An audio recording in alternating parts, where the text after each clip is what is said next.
Hay una carta que un grupo de congresistas ha enviado al presidente Biden. Entonces, estos congresistas le están planteando al presidente de los Estados Unidos la necesidad de atender ese cartón que se llama Haití. Ellos dicen que la situación que vive actualmente Haití tras años de desastres naturales, dificultades económicas, agitación política, específicamente le solicitamos un esfuerzo de todo el gobierno para garantizar que Haití reciba la ayuda necesaria para lograr la seguridad duradera, salud, asistencia sanitaria, movilidad económica a través de una estrategia y una financiación coordinada. Dicen que el transporte de mercancías de República Dominicana es esencial para Haití y las autoridades dominicanas se esfuerzan por mantener esa línea de vida mientras toman medidas para proteger su frontera compartida y asegurar a su gente y territorio en medio de un caos creciente. Ante la situación descrita, los congresistas instaron al presidente Biden a trabajar con Canadá, Unión Europea, Francia y otros miembros del Grupo Core para aumentar la ayuda financiera para revitalizar Haití. También ellos explican la situación con los hospitales haitianos y cómo las clínicas dominicanas están desbordadas por la afluencia de mujeres haitianas embarazadas que huyen a República Dominicana para recibir atención médica. Esto es debido al colapso del sistema de salud agravado por el sistema actual.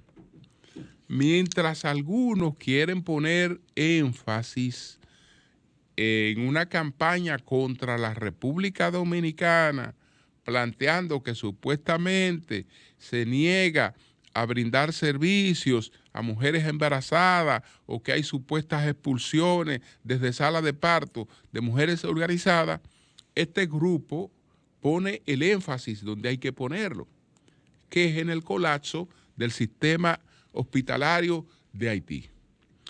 Entonces, el señor presidente Biden no está en Haití y no mira para Haití.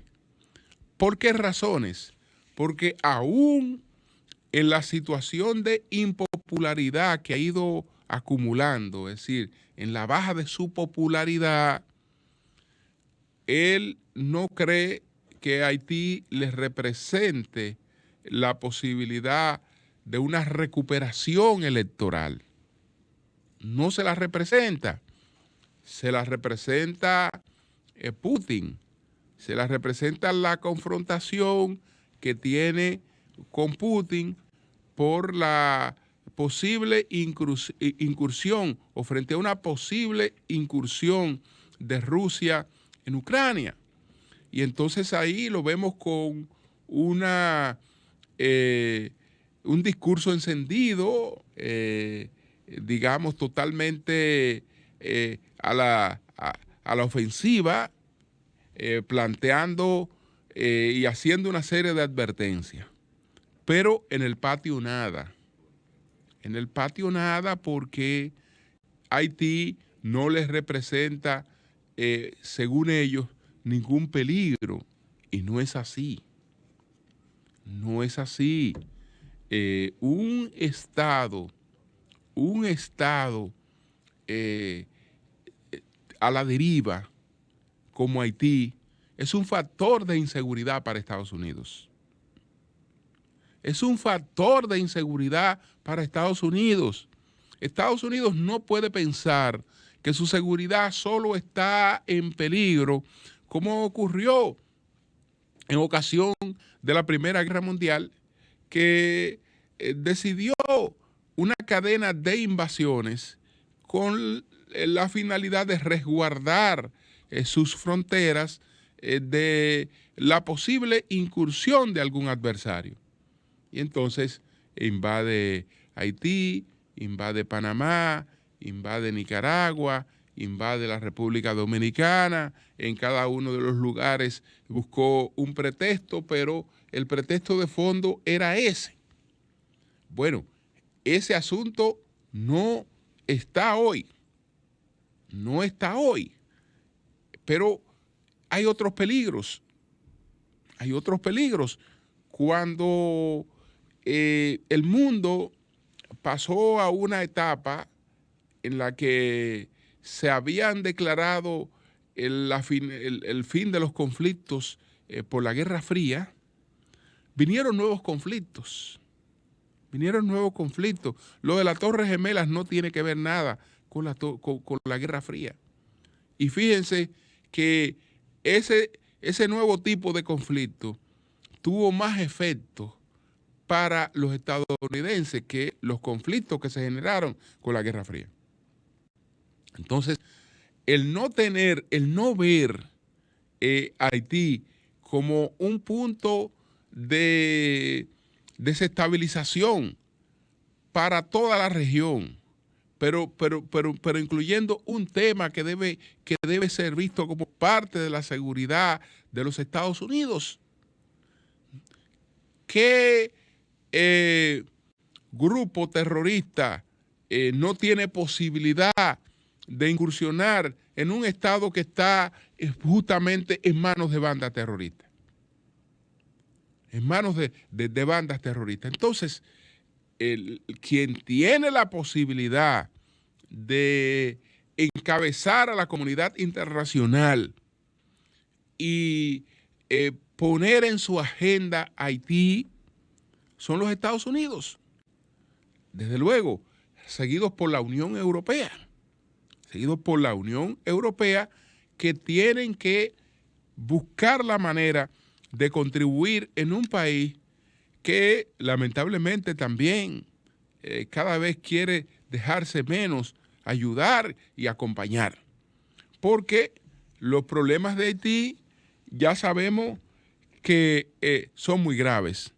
Ya sabemos que no hay un liderazgo, hay un gobierno con un primer ministro, pero con una situación muy débil, muy precaria. Eso se ha tornado más complejo porque a la oposición se le ha ocurrido una solución.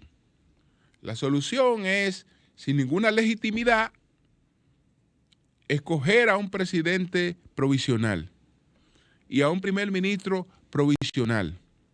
Entonces Haití ahora tiene 2 primeros ministros y tiene un presidente provisional y se complica la interlocución.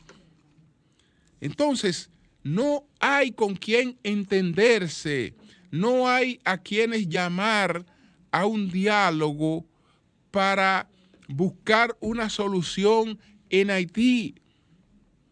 En Haití tiene que producirse una intervención de la comunidad internacional, no con la finalidad de quedarse en ese país, sino de garantizar el mínimo de institucionalidad para que ese país busque un mecanismo de escoger unas autoridades y esas autoridades puedan ir recuperando un poco la confianza en ese país. El tema es complejo porque la estabilidad de una sociedad la da el tamaño de su clase media. Pero la clase media haitiana, entonces, es una clase media que no es una clase media homogénea, porque la condición no está determinada solo en términos socioeconómicos, sino que hay otros aspectos que influyen. Lo más estable que ha tenido Haití es Duvalier. Pero Duvalier no solo fue estable, me refiero a Papadot, me refiero al padre, no solo fue estable porque era un régimen dictatorial, no solo en la fuerza se apoyó Duvalier. Duvalier trató de llamar a un mayor protagonismo a la clase media negra haitiana, que él entendía que esa clase media negra haitiana era la llamada a constituirse en el colchón que equilibrara la sociedad. Y gobernó apoyado en esa clase media negra haitiana. Después, esas cosas cambiaron de sentido. Y predominaron los enfrentamientos que históricamente han acompañado a Haití. Es que se trata de un país que cuando estamos reunidos, por ejemplo, los dominicanos nos reunimos más en función de nuestros intereses comunes. Si estamos 3 médicos dominicanos, estamos 3 médicos dominicanos en función de los intereses de los médicos. Si están 3 médicos haitianos, están 3 médicos haitianos que, aparte de los intereses de los médicos haitianos, está el tema del color de la piel, del origen social.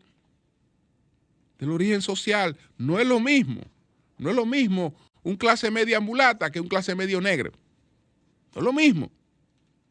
Y tienen un relato histórico totalmente distinto y roles totalmente distintos. Entonces, esas son las complejidades. Una dictadura trató en Haití de hacer un afianzamiento sobre la base de un empoderamiento a la clase media negra. Y eso fue lo más estable que tuvo Haití. A partir de ahí, no ha habido ningún proyecto estable en Haití, porque no puede haberlo donde no hay clase media realmente que pueda equilibrar a la sociedad, que es el gran colchón entre los pobres y los más poderosos. Pero hay un nivel de clase media reclamante de institucionalidad, de gobernabilidad, preocupada por los temas que afectan al país. Por lo generalmente la gente que vive en función de la subsistencia no se preocupa. ¿Cuál es el otro problema? El otro problema es que la inmensa mayoría del pueblo haitiano es indiferente a la actividad política. Totalmente indiferente a la actividad política. ¿Por qué? Porque su agenda está matizada por el día a día de la subsistencia. Cosas como ponernos a preguntar qué más es lo que le conviene a este país, qué podemos hacer, cómo podemos participar, cómo podemos organizarnos. No, nada de eso. Nada de eso. Es un tema de subsistencia. Entonces, solamente una clase media puede tomar temas que hacen avanzar a un país, y lamentablemente tampoco se dispone de eso. Pero ojalá que el señor Biden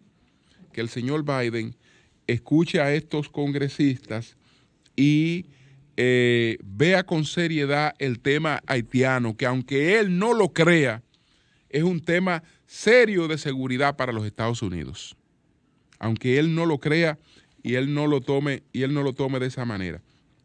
Miren, señores, el Banco Central ayer anunció la tercera subida de su política monetaria. La tercera subida de la política monetaria del Banco Central, de las medidas de política monetaria, del Banco Central. Entonces, ¿qué es lo que está esto diciendo? Este incremento, el tercer incremento, vamos a ver si lo tengo aquí. Ok, ya tengo el PDF aquí, sí. El Banco Central de la República Dominicana, en su reunión de política monetaria del mes de enero de 2022, decidió incrementar en 50 puntos básicos su tasa de interés de la política monetaria, pasando de 4.50 a 5 anual. De este modo, la tasa de facilidad permanente de expansión de liquidez, a la que llaman repos, que es la tasa permanente de expansión de liquidez aumenta de 5 a 5.50 anual. Y la tasa de depósitos remunerados, que es la llamada tasa overnight. La llamada tasa overnight sube de 4% a 4.50. ¿Qué quiere decir esto? ¿Qué quiere decir esto? ¿Y por qué ocuparse de eso?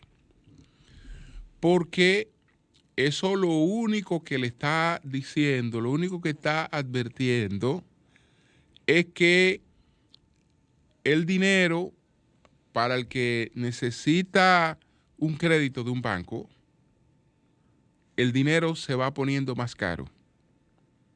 Que el dinero se va poniendo más caro porque esta tasa de política monetaria del Banco Central impactan el negocio bancario. Lo impactan. Y entonces la labor productiva se hace un poco más difícil. Esta es una medida que en tiempos normales da unos efectos. Lo difícil es que ahora estamos viviendo en tiempos donde la política económica, los remedios económicos son una adivinanza. Son una adivinanza. Porque la economía, como las ciencias sociales, no son exactas. Entonces, es verdad que cuando hay inflación, pero estamos hablando de cuando hay una inflación que está creada por factores locales, uno de los remedios para la inflación es el retiro de dinero, que eso es lo que buscan estas políticas, el retiro de dinero. Tengo inflación, entonces yo recojo dinero por dos vías para que haya menos dinero disponible cayéndole atrás a los productos. Entonces tengo la tasa del dólar, que son las dos que tiene a mano el Banco Central, tengo la tasa del dólar y tengo el costo de los préstamos. Entonces se supone que cuando hago más caro el costo de los préstamos, estoy provocando menos impacto en la demanda de productos y que eso tiene un efecto antiinflacionario. Bueno, esa recetita no funciona en circunstancias como esta, donde el factor principal de inflación no es local. No es local. Mi temor es que entonces tengamos los tres golpes. Inflación. Porque le estamos aplicando remedio a algo que no estamos generando. Básicamente nosotros. Entonces, que tengamos los tres golpes. Inflación. Dinero caro. Dinero caro como quiera. Y entonces también una oferta más limitada de productos. Este es un tema que debía revisarse en mesas continuas de trabajo. Héctor Valdés Albizu ha sido muy exitoso en esta parte y eso es lo que lo ha mantenido como gobernador del Banco Central, pero esta crisis tiene características muy particulares, y si esas características no se observan, no se tratan, en cualquier momento nosotros ya vamos a ver expresiones de esas crisis que se dan cuando a la gente le está faltando completar la semana. está faltando completar la semana, porque es que todo esto termina en un reflejo en los ingresos de las personas y en los ingresos de las personas más necesitadas. Cambio y fuera. El sol de la